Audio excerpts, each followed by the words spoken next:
Olá, boa tarde. Eu sou Fernanda Oliveira, estou participando aqui da Lei Aldir Blanc, em Barueri, e tenho a honra de apresentar para vocês hoje a minha pesquisa com exclusividade, pela primeira vez indo a público realmente. Eu vou falar sobre a história da dança no Brasil do século XIX. Antes de entrar nisso, eu vou dizer por que eu fui para isso. Eu sou uma cidadã daqui de Barueri, uma artista que começou a sua iniciação lá no bairro do Parque dos Camargos, na antiga brinquedoteca e nos projetos sociais ali da região. Um dos projetos que mais fizeram parte da minha formação foi o Arte Vida, ali no Paulista, a quem eu tenho muito que agradecer. E depois de toda essa formação inicial, eu fiz muitas aulas na cultura, foi minha base também. É por isso que, com muita alegria, hoje eu estou nesse palco para retornar um pouquinho dos conhecimentos que eu fui em busca para aprofundar minha carreira de artista. Quem quiser me procurar e saber mais do trabalho, pode ir lá no Instagram, @feoli, e lá eu publico tudo de novidade. Eu trabalho com gestão, com dança, com produção e com pesquisa. Bem, vamos lá. Quando a gente estuda a história da dança no Brasil, geralmente a gente começa a partir do século XX, com a abertura da Escola de Dança no Rio de Janeiro, a Escola do Teatro Maria Oleneva. Mas tem muita pouca pesquisa antes desse período, que é do século XIX. O meu interesse era entender como algumas danças europeias ainda estavam presentes nos nossos dias de hoje. Um exemplo é porque a minha primeira dança de contato foi o balé e não a capoeira, que é uma dança, uma luta brasileira. Por que quando eu, criança, que estou num bairro, tenho mais acesso ao balé do que outros tipos de dança? Então eu fui nessa investigação para entender de onde vinham todas essas questões.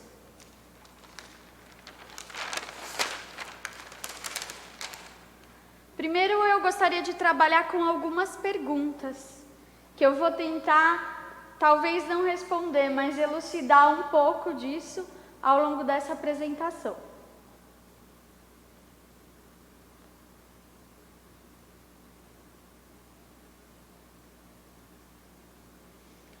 Bom, como iniciou o ensino de dança no Brasil?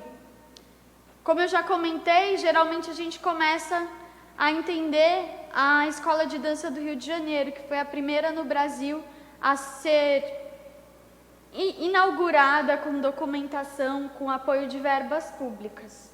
Mesmo assim, ela ainda era um tipo de iniciativa privada. A Maria Oleneva, antes de terem outras iniciativas, foi tentado construir a escola, mas a que foi para frente mesmo foi com a Maria Oleneva.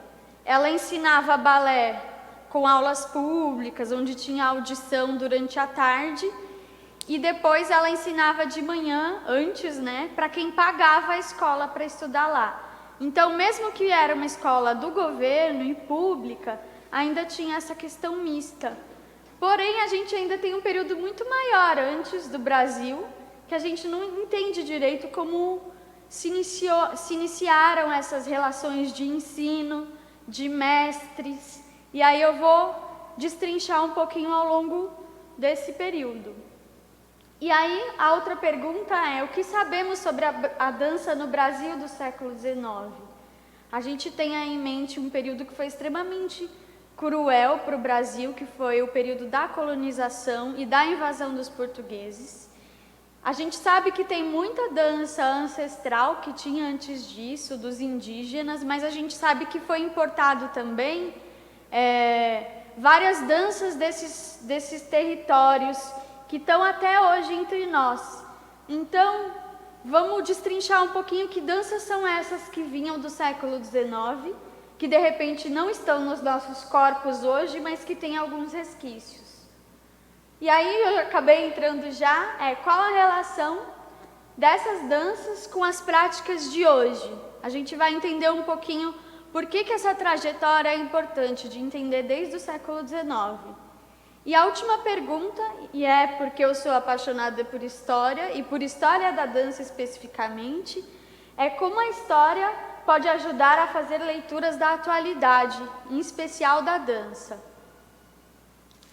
Quando a gente fala de pesquisa em história e a gente fala em contar histórias desse período, é muito difícil achar fontes realmente confiáveis. Então, para quem é da dança e procura aulas de história, quer entender melhor, sempre procure entender se aquela fonte que você está lendo ou se aquele curso que você está fazendo, a pessoa está se baseando numa bibliografia publicada em livros. A apresentação que eu estou fazendo hoje é com base na minha monografia, que eu escrevi quando eu me formei em Comunicação e Artes do Corpo na PUC. A minha orientadora foi a Ana Teixeira e a banca foi avaliada pela professora Raquel Aranha e a professora...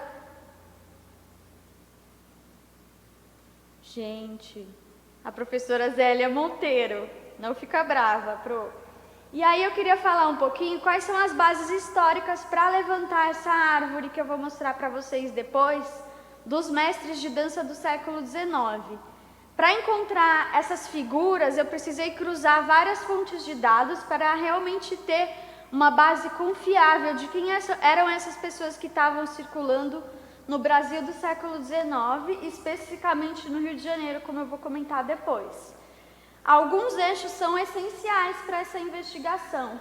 Um dos eixos é a história. Hoje a gente tem um banco de dados da Biblioteca Pública Nacional chamada Hemeroteca Digital. Nesse banco de dados online você consegue encontrar publicações de jornais desde o período da abertura da imprensa régia, na chegada da corte aqui no Rio de Janeiro. Então, muito material está sendo digitalizado e colocado lá, numa base de dados onde você consegue colocar algumas buscas e ter acesso a esses documentos. Então, se a gente for pensar, a gente não tinha acesso facilmente. Uma das fontes que eu uso na minha pesquisa é o Eduardo Sucena. Ele era um professor de dança, um bailarino, e ele fez em 1988 alguns levantamentos em alguns lugares do governo, Casa da Moeda, Casa do Imigrante, para buscar alguns dados. Porém, ele ainda não era um pesquisador, então a gente tem o livro dele, que é um livro maravilhoso, que é a História da Dança Cênica no Brasil, e ele conseguiu levantar bastante dados desse período, porém a gente ainda precisa cruzar muito, porque a pesquisa ela exige realmente um rigor de dados e de cruzamento. Outra fonte é a professora Lilian Schwartz, que ela escreveu recentemente Brasil, uma biografia, é um dos livros mais recentes e completos sobre a história do Brasil, eu recomendo fortemente. Na área da dança, além do Sucena, tem a bióloga Zan Moner, que é pesquisadora da dança de salão também, ela tem um levantamento de dados desse período, do qual eu me baseei também. E, por último, a professora Raquel Aranha, que tem toda uma pesquisa sobre essas danças europeias, dança de corte, um pouquinho do ensino e do lugar dessa dança. Em corpo, eu tenho como referência as professoras Katz e Greiner, que tive a honra de serem minhas professoras na PUC. Elas trazem um pensamento da teoria corpo-mídia, de entender que o corpo faz parte de tudo que nos circunda. Então, não é possível pensar a história, pensar a dança sem pensar que corpo é esse. Que corpo é esse do século XIX, que estava no Rio de Janeiro? Que corpo é esse que está aqui hoje, nesse palco, dando aula para vocês? Então, é muito importante a gente pensar essas filosofias que partem da visão do corpo, e não só essa visão exteriorizada de algo teórico e escrito. Por último, eu tenho como referência para pensar essa relação de dança, oficialidade, instituição, a professora Ana Teixeira, que foi também a minha orientadora. Por último, nessa pesquisa, eu uso Sodré para pensar as relações de ensino que se estabelecem hoje frente à nossa situação do neoliberalismo e frente ao mercado que se transforma um pouco em relação ao que a gente tinha no século XIX. Gente, então vocês seguraram até agora, tem toda essa pesquisa, essa parte mais dura e necessária, que é muito ainda escassa na dança. Tem muitos pesquisadores no Brasil. O nosso país é muito rico em universidades para esse tipo de assunto, mas é legal também colocar essa parte de maior rigor para que as pessoas busquem também e procurem ser mais seletivas em relação aos materiais que elas têm acesso. Agora, de que dança que eu estou falando?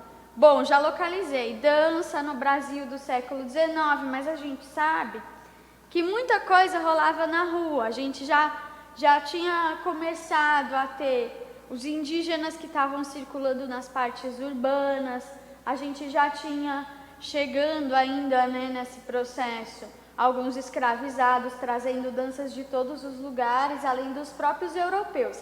E na rua a gente via todas essas misturas. Mas qual que era a dança oficial? A dança em que a gente assistia nos teatros. Assim como hoje, que a gente dança forró no baile, só que a gente geralmente não assiste isso no palco, também acontecia antes. Então vamos entender um pouco melhor. O que eu estou chamando de dança europeia? A gente pode usar vários termos.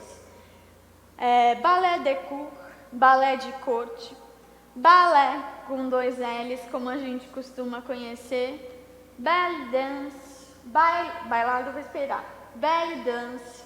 E aí a gente tem alguns termos que são traduzidos para o português. Balé, danças de baile, bailado.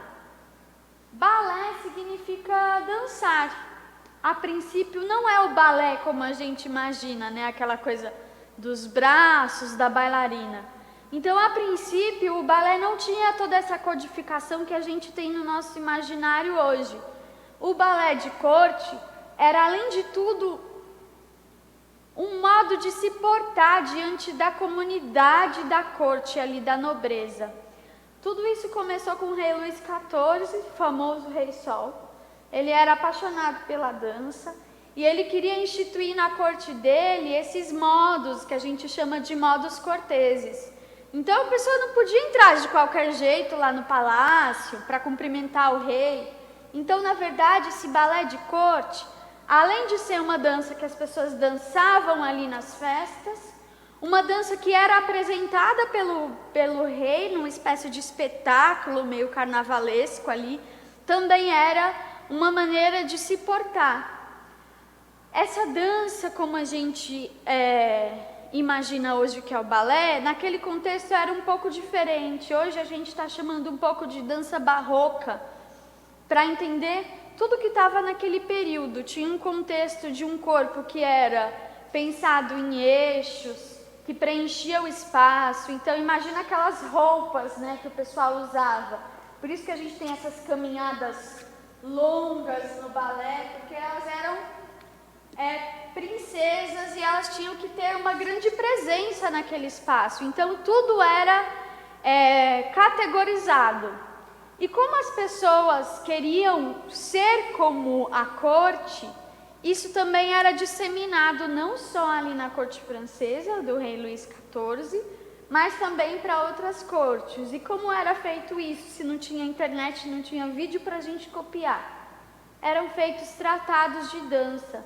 O primeiro tratado de dança, algumas coisas eu não sei de cor, né? Foi de 1700, do século XVIII, que chamava A Arte de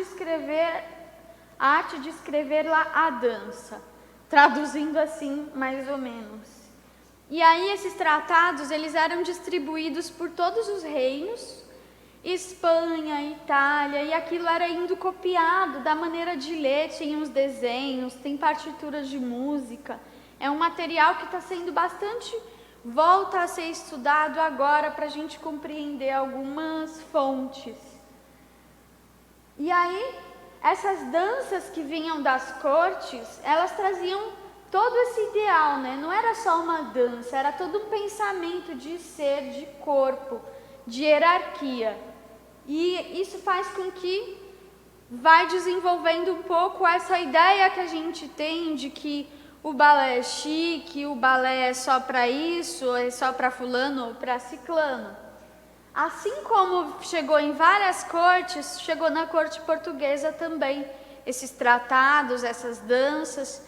Então, toda a nobreza europeia, ela tinha isso dentro do perfil dela. Inclusive, cada família real tinha o seu mestre de dança que era contratado para ensinar os filhos a dançar, se portar nos bailes. Aí a gente chega aqui, onde a gente quer mais ou menos, né? É importante dizer que a dança barroca, a belly dance, misturado aí com balé, ou na tradução brasileira que se usava bastante na década de 60, que é bailado, a gente vai ver até alguns termos como bailado brasileiro.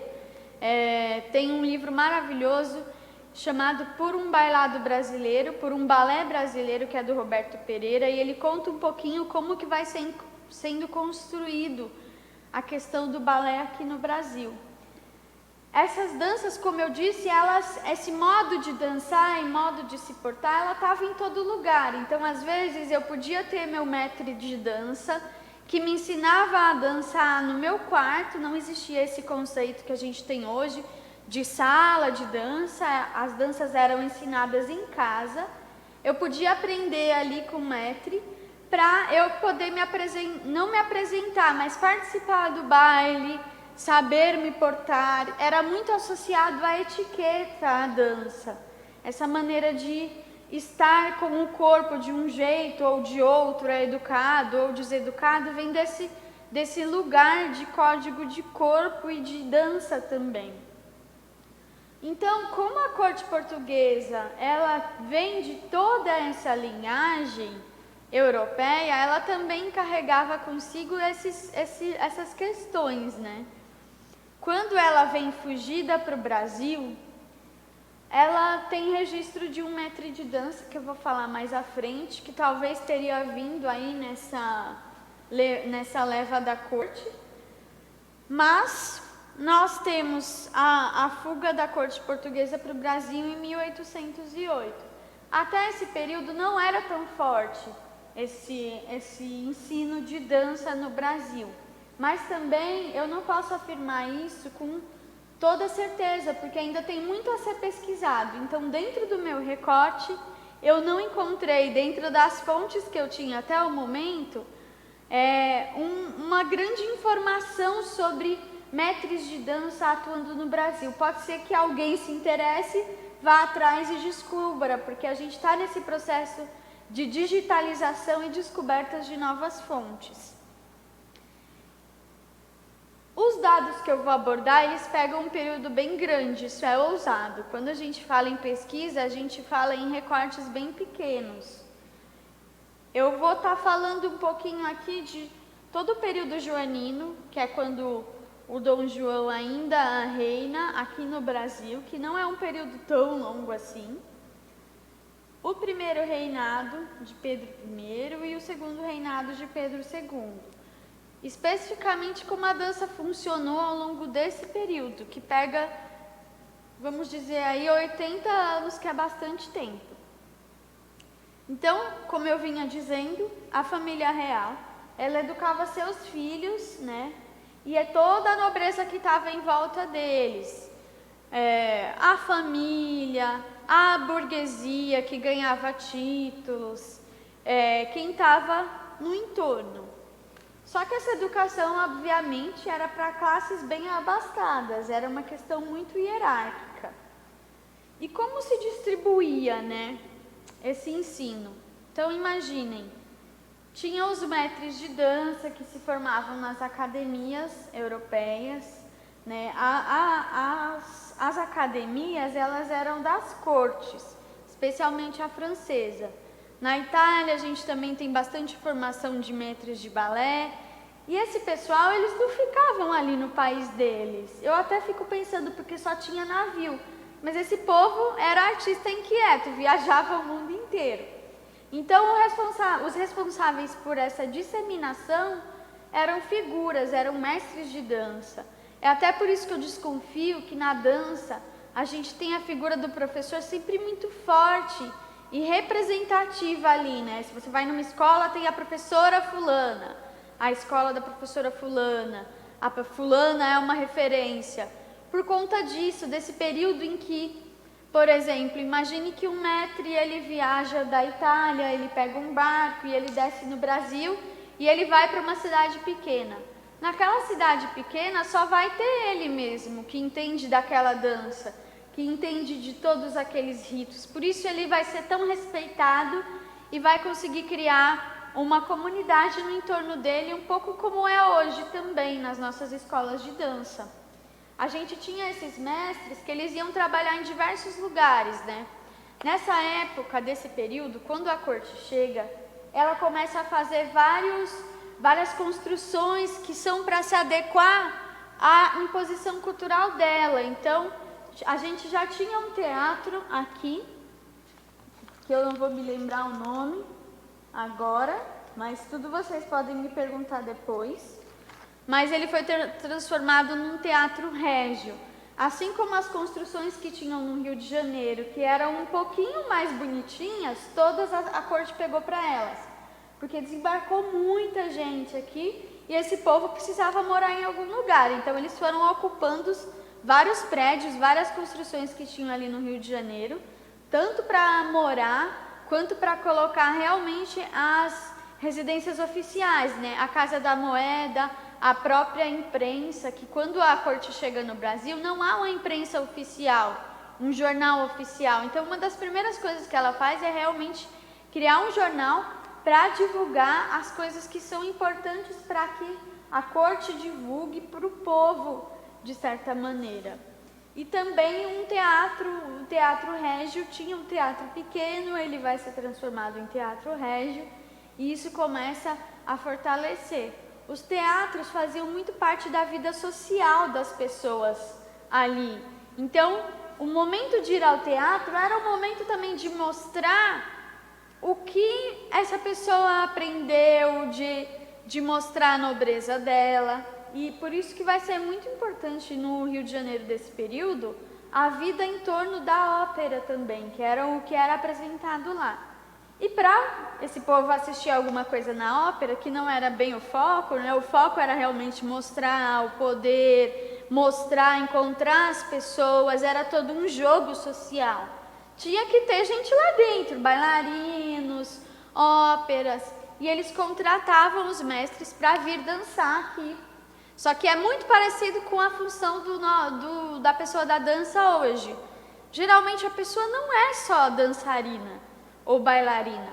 Ela é professora, ela produz o espetáculo dela, ela coreografa, se precisar ela está limpando o chão.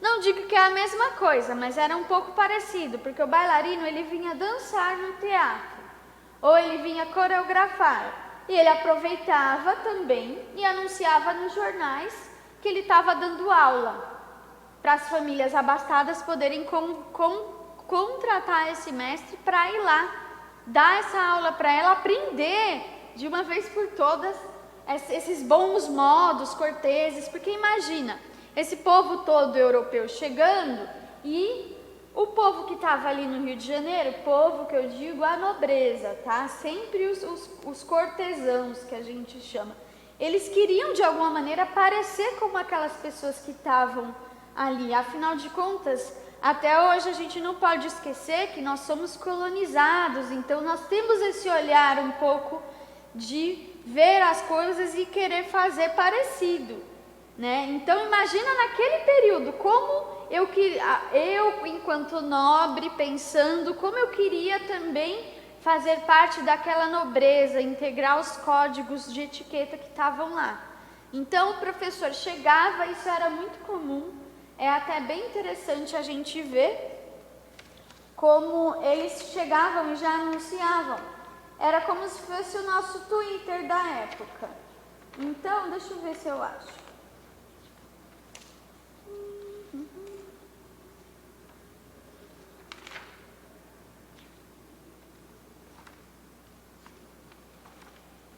Talvez eu não acho. Mas eles publicavam, por exemplo... Eu, professor Luiz Lacombe, acabei de chegar ao Brasil. Quem quiser fazer aulas, me procure no endereço da rua tal, que eu ensino a dança a polca, a valsa, que eram todos passos de dança que estavam dentro desse contexto. O burrê. E aí as pessoas viam o anúncio de jornal e iam lá atrás daquele professor. Ou ele ensinava na casa dele, ou ele ia até a casa da pessoa. Então tem toda essa relação. Ele vinha dançar, aí ele já publicava ali para fazer um extra, publicava que ele dava aula. Às vezes, em algumas instituições de ensino, que eram as pensões, os pensionatos, os conservatórios, a gente tinha a dança dentro da grade de ensino. Isso é muito interessante, porque desde esse período, período colonial, a gente tinha a dança na grade da escola, do ensino, porque ela realmente era entendida como uma maneira de educar o corpo.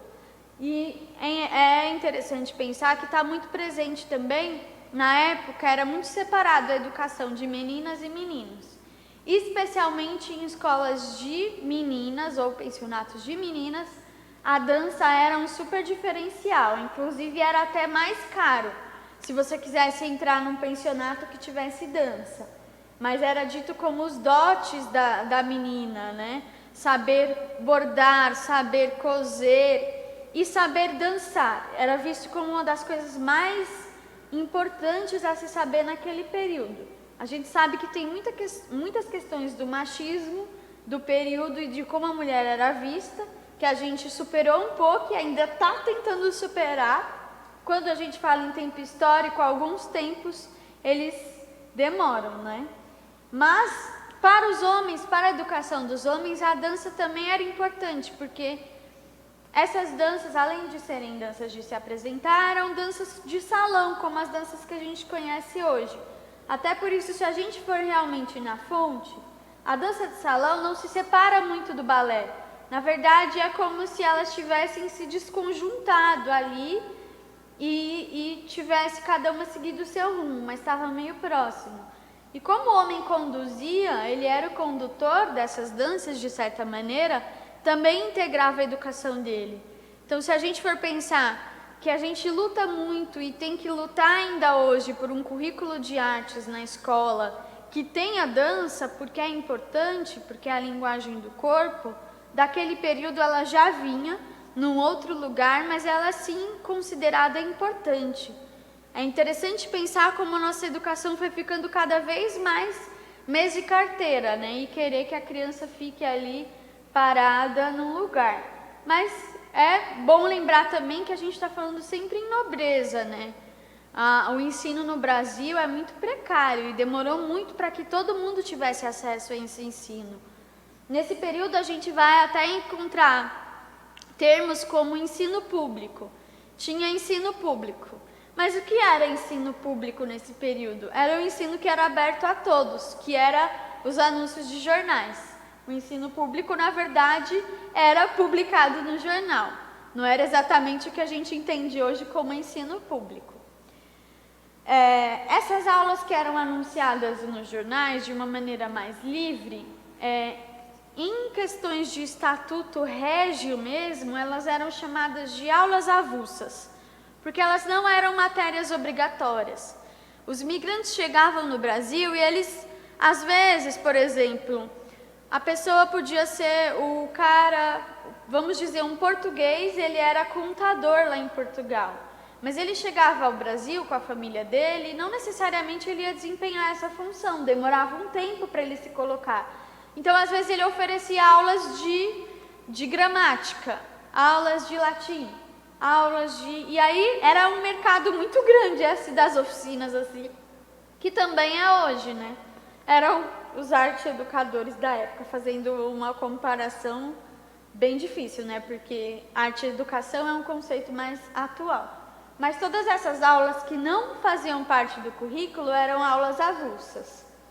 E as instituições de ensino, as escolas mais ou menos, elas ensinavam as aulas régias, que eram latim, a gramática, geometria, filosofia e também a dança. Tem mais alguma outra que eu não vou me recordar agora. Então a dança ela estava nesses dois lugares, do lugar mais informal, que era o professor que eu contratava, e também na escola, no ensino dos nobres.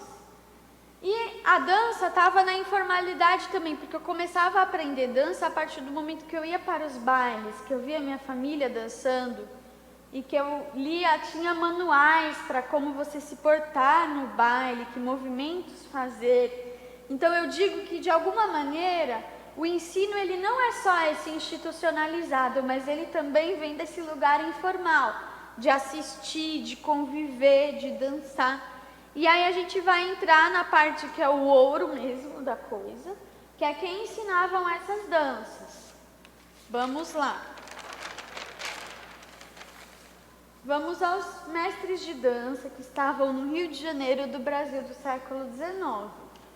É até interessante pensar que recentemente eu recebi uma provocação de que nesse período o estado que era mais rico no Brasil era Pernambuco e não Rio de Janeiro. E aí talvez, se a gente for pesquisar mais a fundo, no Pernambuco a gente consiga encontrar um sistema mais interessante até de ensino de dança do que no próprio Rio de Janeiro. Essas figuras aqui, de alguma maneira, eu fui desenterrando, porque eu encontrei alguns nomes que a gente precisa cruzar todas as fontes para saber se realmente existiram naquele período. E foram os nomes que eu consegui confirmar em jornais, fontes escritas, encontrar mais de um anúncio dele, como funciona. Por exemplo, o Pedro Maria Colonna foi o mestre de dança da família real, que teria vindo logo na sequência da vinda da família real, ele pegou tipo o barco seguinte para vir também. E aí tem um registro falando da saída dele lá do Porto de Portugal. Pedro Maria Colonna sai de Portugal, mestre de dança da família real, ele vai ganhar tanto, porém o que aconteceu? Esse homem sumiu no meio do caminho, porque a gente tem o registro de chegada dele, mas a gente não sabe quanto tempo ele ensinou ali na corte. Então é bem interessante pensar que quando a gente olha a pesquisa, a gente também pode ter essas questões aqui, para onde foi. E aí é por isso que a gente precisa de muita gente pesquisando para a gente descobrir algumas coisas. A gente sabe que em 1825 teve o anúncio de um segundo professor que teria vindo da corte real, que é o Joseph Louis Lacombe, que ele tem um anúncio maravilhoso, que é assim: cheguei galera, tô chegando no RJ para ensinar a corte. E aí ele tem cartas escritas para o Dom Pedro dizendo: olha, a princesa Isabel está indo muito bem nas aulinhas de dança, o Pedro é meio disperso, mas a gente vai consertar. Então tem essas cartas dele contando como funcionava o ensino da corte. Porém, como eu falei para vocês, o artista tinha que se virar desde aquele período.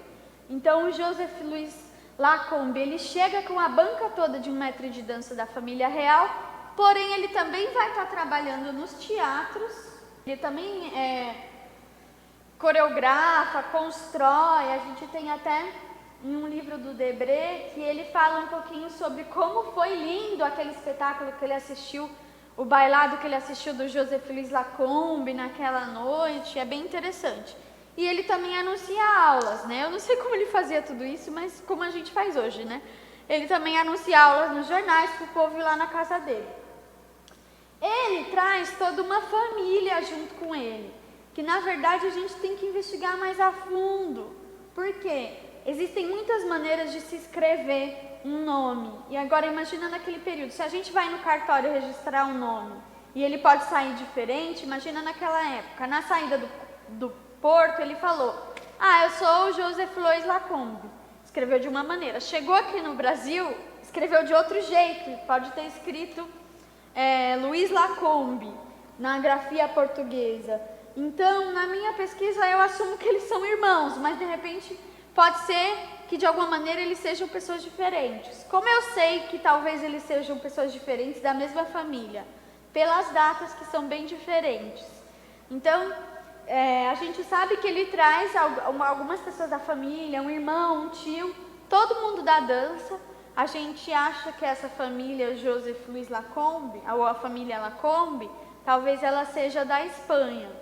E ela foi vindo, veio Joseph Louis Lacombe, veio Lourenço Lacombe, que também anunciou aulas, José Manuel Lacombe, Luiz Lacombe Júnior.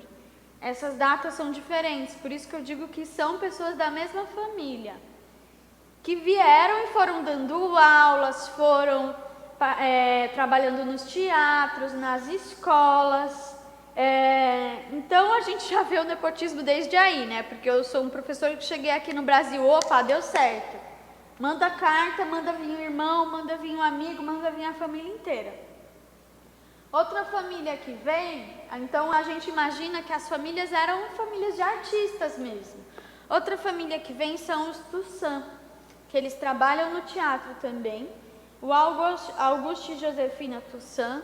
Os nomes de mulheres professoras, mestres de dança no período, eles são mais raros.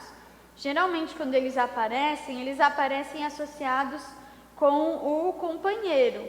Tipo, a Josefina dá aula junto com Auguste Toussaint, ou a Carolina Caton, que dá aula junto com Felipe Caton. A Carolina Caton, ela até tem anúncio separado, mas geralmente está meio junto. As bailarinas que faziam sucesso naquele período, inclusive a Maria Baderna. Se você não sabe, hoje esse termo baderna veio da bailarina Maria Baderna, que era desse período, que ela causava onde ela ia. Então, tipo, o pessoal falava, vixe, lá vem a baderna, tá vindo se apresentar. E ela causava lá na cidade, a baderna tá chegando, ela tinha um monte de fãs. E ela dançava nesse período, só que ela não encontrei nenhuma referência dela dando aula. A gente tem também Miguel Vaccani, uma outra figura, talvez italiano. E a última figura que é interessante, o último comentário interessante, foi o registro realmente de uma escola exclusivamente de dança, que era o Conservatório de Dança, que foi criado pelo senhor Francisco York em 1846. Ele anuncia nos jornais que ele vai abrir uma escola de dança, ele anuncia que ele está dando bolsas de dança, e ele anuncia depois que vai ter uma apresentação no final do ano desse pessoal que ganhou bolsa na escola. Muito parecido com os dias de hoje, não é mesmo? E aí essa é a referência que eu encontrei dentre as minhas bibliografias de um primeiro lugar só de dança no Brasil. E aí a gente fecha um pouquinho esse curto período que eu ainda estou investigando e entendendo, mas já é interessante para a gente ver de como algumas estruturas que vêm daquele período, elas estão desde hoje no nosso ensino, essa relação com os mestres, essa relação de achar que balé é chique, deixa elegante, põe a menina no balé que é para ela dar uma disciplinada. Então essas coisas vêm um pouco deste período. E por último eu queria trazer um pouco dessa relação que se estabelece entre dança, ensino, colonialismo e mercado. Hoje a gente vai ver o ensino dessa herança que ficou de dança, que é desse período da dança barroca, da dança cortês, da dança como etiqueta. A gente vê muito dado pelo balé, que eu comentei um pouquinho no começo.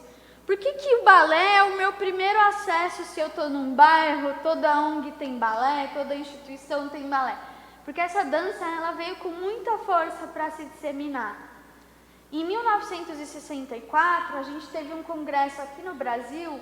Era um período que já tinha bastante escola de dança independente.